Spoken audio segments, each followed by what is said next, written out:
Special guest appearance from a little hair there. My name is Skylar, this is my channel, and today's video is my stalker story. Yeah, my stalker story. So I was never really harmed or anything from it, so just meant to be an entertaining story. Before I get into the details though, if you've never seen a video of mine before, I'm new on YouTube and I like to make videos about, well, so far it's kind of been some stories that I found on the internet, but I do want to branch out, do all kinds of different things. If you're down for the ride, then subscribe, show support in any way that you can. Enough of the business, let's get into my stalker story. Some background information: at the end of last year in 2020, me and my husband were fortunate enough to be able to buy ourselves a house. That's where I'm at now, recording. And before we bought our house though, we lived in a pretty large apartment complex near a city. I don't really want to say which city because, as you'll find out in this story, I'm a little bit paranoid when it comes to like stranger danger and just you hear all kinds of crazy things that people do, so I don't really want to say what city we lived in. And it was a pretty large apartment complex. Growing up, I was really used to just townhouses and like a neighborhood setting, but this is more like a complex where there's like large buildings in one little area, similar to like a campus kind of setup, and each building had like 10 apartments in that building. And so I'm pretty sure I'm gonna make like a little diagram from Google Maps and like blur out streets or something like that. So I'm probably putting that on the screen during this whole story so you can kind of get some context, and in case my explanations don't paint a clear picture, I'll have like a little map up or something like on the side of the screen here. This was the first time that I lived in like an apartment complex, and you were very close to a lot of people. I think overall I felt a little iffy about that. We all had to share a laundry room, we all had to share a parking lot, a dumpster, things like that. I'm a very like introverted homebody person, so sometimes like I just don't feel like being around people because it's like a little draining, all my energy. I don't know how else to explain that, but it was a big change for me. And not to mention our apartment, all the apartments looked the exact same, and everyone had a huge wall that was just a window, and that was one of the, and like there was a balcony basically, and so there's even glass doors that would slide out, and so unless you had your blinds like drawn all the time, people could see into your apartment, like your whole entire living space. It was definitely different, like privacy wise. Another factor that adds into this is that Jimmy had basically gotten a job at a startup operation, like a warehouse. And so because it was a startup, it demanded a lot of hours. So Jimmy would be mandatory 12-hour shifts, 6 days a week, but usually because of the position he had and he was salary, he was working like more than 12 hours every day. He was working like kind of like 15 or so, and he lived 30 minutes away. So he basically worked like 2 p.m. to, he would get home till like 3 or sometimes 4 a.m. in the morning. So, or duh, that's what a.m. means.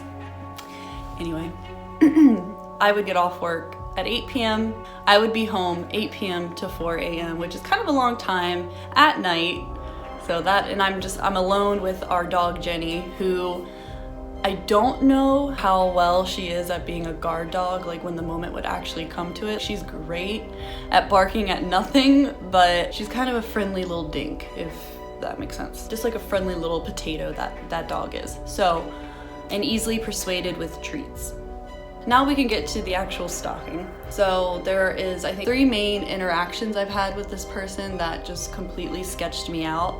And you could either take it with a grain of salt and not look into it, but I think because of everything and looking into it like I was, it definitely freaked me out.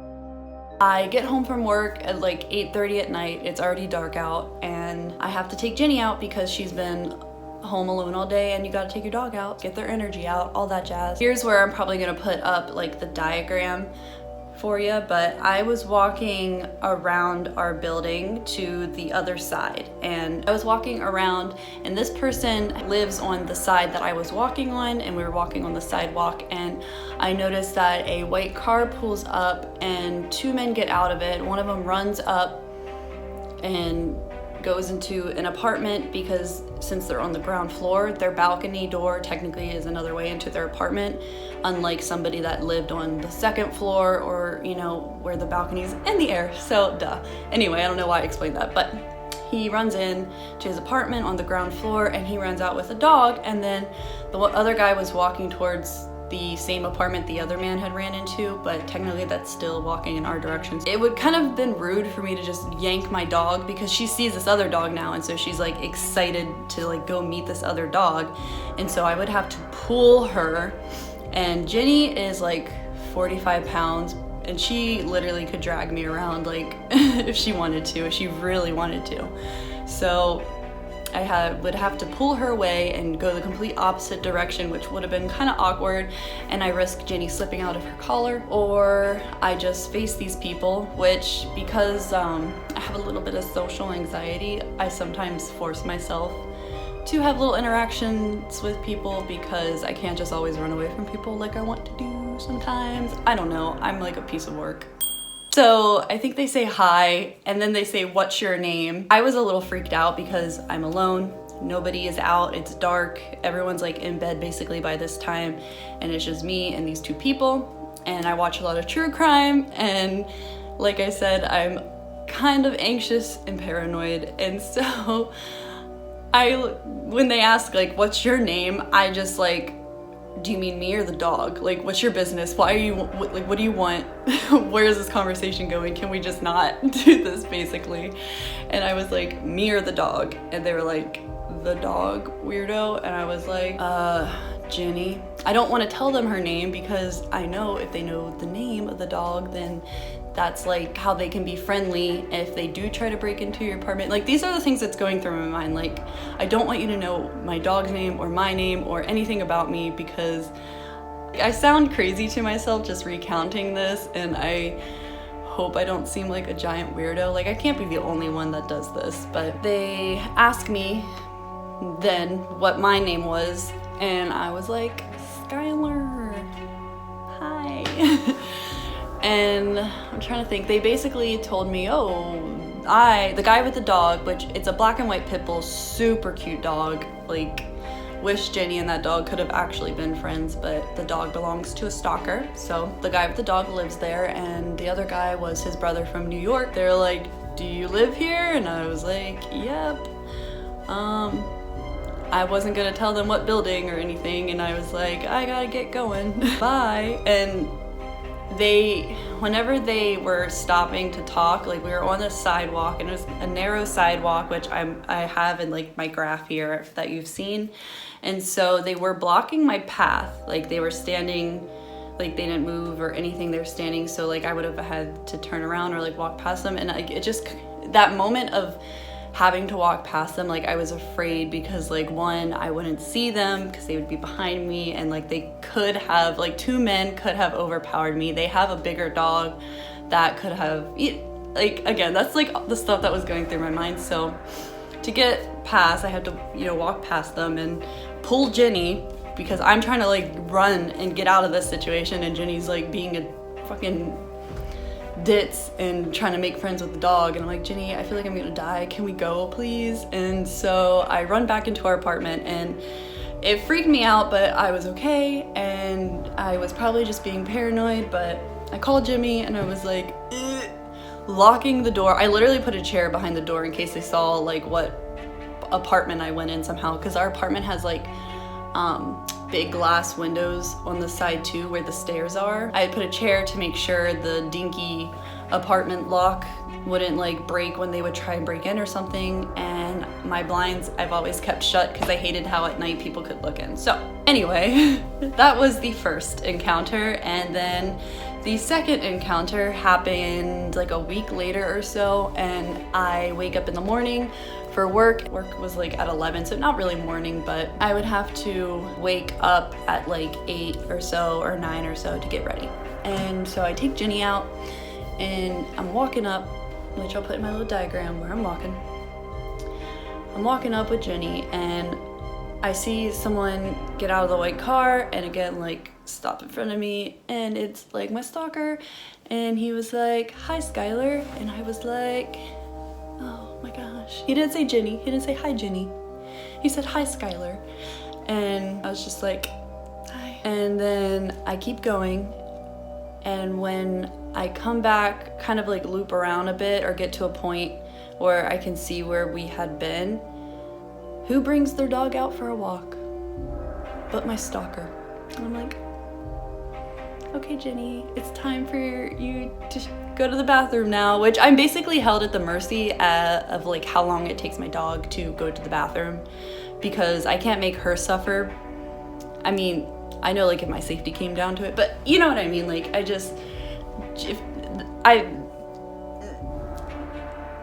and so I was like, okay, let's wrap this up, and I basically go down and around and back into the apartment. So that kind of freaked me out. Hello, editing Skylar here. Basically wanted to point out how he was so interested in my dog's name at first, but now all of a sudden he doesn't remember Ginny's name and he knows my name after it being a week, and that was creepy. The third encounter. Hello, it's me again. So I did not explain the third encounter well, so I'm coming back to do it justice. And I wanted to start off by saying after the second occurrence, he would always come out to take his dog out, or at the same time I would take Ginny out because I get home at the same time. And so it's like he would know that, and I would never see him when I was walking from my car to the apartment, but I would always see him like after you know, coming back inside from taking Ginny out, because I would not let Ginny take a long time anymore, unfortunately. So it was just weird that he was always like trying to catch us again, and unfortunately this third time he does. So you can see where me and Ginny are starting our walk, and I'm heading in the direction of the red arrow, and he was coming towards us, so he must have seen me and Ginny go back there. And I see him, I don't know if he knows that I saw him, but instead of heading where that arrow is showing, I go the opposite way. I quickly run. Now the arrows are going to be different colors. I'm pink and he's going to be blue, so I run and I end up where that pink X is after running. Once I got to where the pink X was, I turn around and look behind me and see that he is where the blue X is now. So he must have ran when he saw me run, because there's no way that he would have made it to where he made it in the time that I made it where I made it. I hope that makes sense. Like, he basically would have had to run to get to where he was by the time I was where I was. So that freaked me out, and I run again. I ran around the building as you see in my little graph, and I go and peep around the corner and see that he was where I had turned around and saw him. And so he's a lot closer now, and that freaks me out. So I run back home. So me and Ginny made it back home. That's shown by little sparkles because that was home base, that was safety. And I am looking all over. I'm trying to find like my phone to call Jimmy and tell him about what happened, because this guy, it was blatantly obvious that he was following me. There's no way he could have gotten to where I was in that time unless he ran like I ran. And then I realized, oh crap, my phone is not in my pocket. And I knew that I had taken it with me because I would not go on walks anymore without my phone and without like pepper spray. So I was like, I can't believe my phone fell out somewhere. God forbid my stalker finds it. And I was just like, oh my gosh, I'm gonna have to go out there with no way to call 911 because I can't find my phone, and I'm gonna have to retrace my steps. And ultimately I realized that it might be easier for me to do it without Ginny. I could like move around faster without her, but that was yet another like layer of protection that I would be going without. So I had to risk it, and I run back out to the first place that me and Ginny were. When I run out, I run through the grass that's in between the sidewalks, and I do see that he is starting to walk down like the way me and Jenny took to go home. And so I'm running to find my phone, and I do find it at that first spot where we were, as shown in the diagram. And so now I know the direction that he is coming in, and instead of turning around and going back the same way, I loop around the building once again.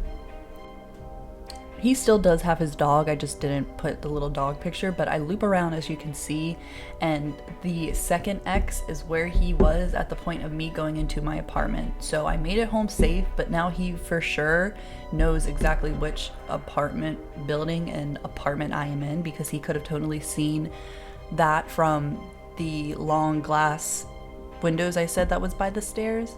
So that was really worrying for me. I came back in and I put the chair up by the door again, and I called Jimmy after that third time, and after it being so obvious, Jimmy got a handgun.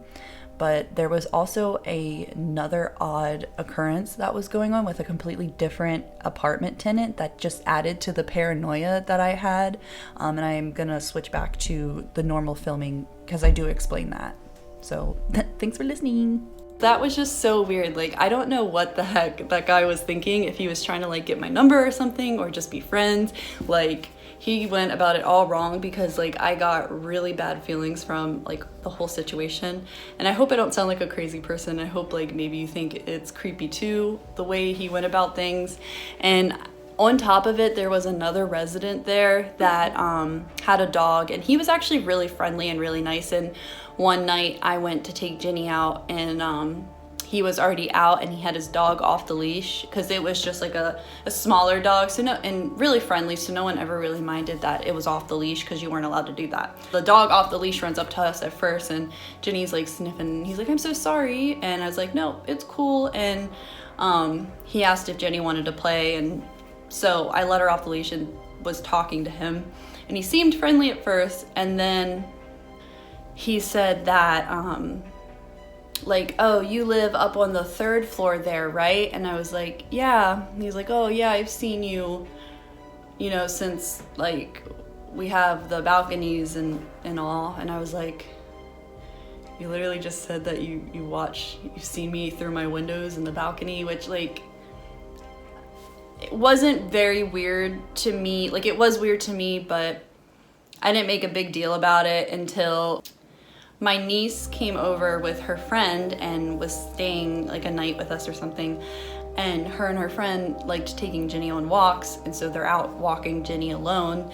And they're like, I think they're 13 now, so, and this wasn't too long ago.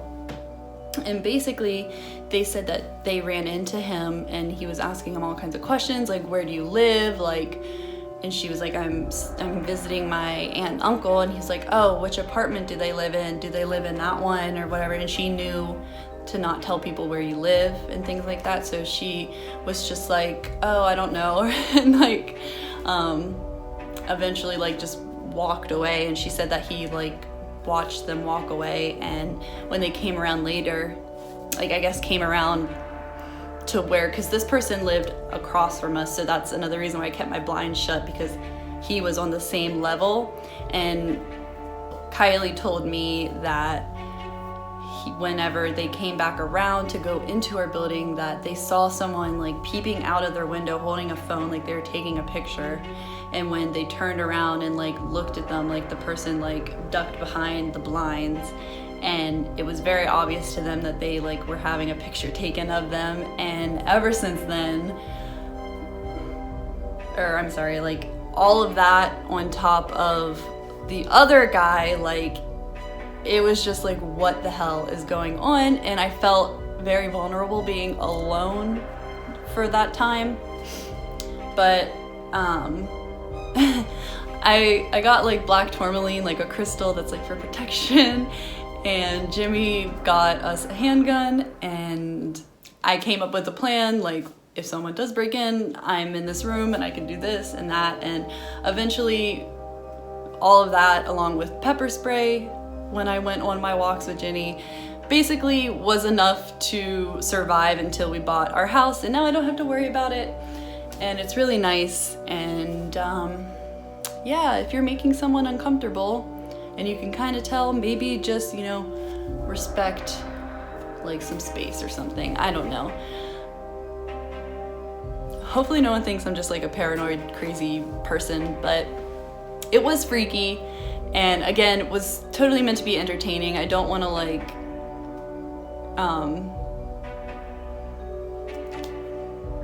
I was never hurt, so I'm very grateful for that, and just wanted to tell this story for entertainment purposes.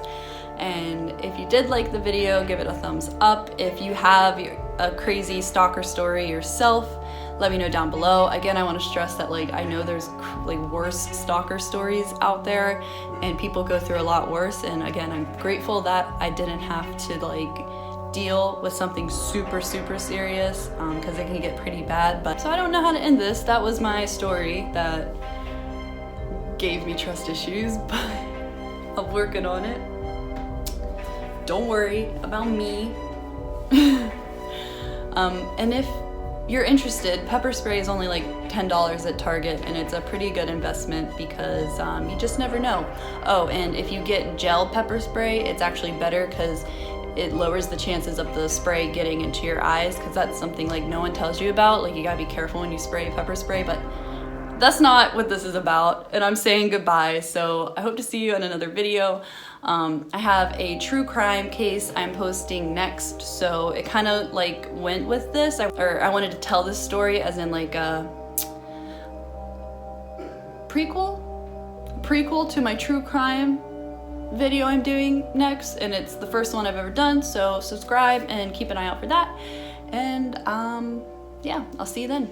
Bye. Have a good day. Be careful. Be safe.